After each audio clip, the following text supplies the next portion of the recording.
Hold on, because the real story here is hiding in Planned Parenthood versus Charlie Neibergall is the conflict at the center of this. But the important part is not just because once power is involved, context hits differently. AP photo Cliff Owen file. A federal appeals court has restricted access to one of the most common means of abortion in the U.S., and this is where the timeline starts to matter. To understand why this matters, you have to rewind and look at the origin story. In the ruling, Judge Kyle Duncan, who was appointed by President Donald Trump, agreed with the state of Louisiana's contention that allowing the drug to be mailed there makes moot the state's ban on abortion at all stages of. Women deserve better than an abortion by mail system that prioritizes ideology over safety, said Carol Tobias, the group's president.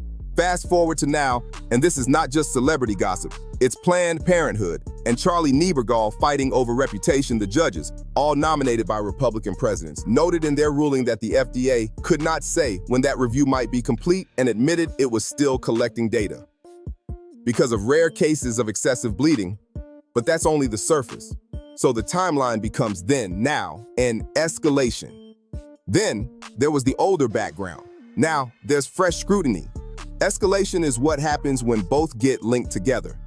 It's almost like a courtroom where the past becomes evidence and the present becomes the argument. And this is the part people are arguing over. That's why the emotional framing matters here. This is about family, reputation, credibility, and whether the legal record matches the public story. I look forward to continuing to defend women and babies as this case continues.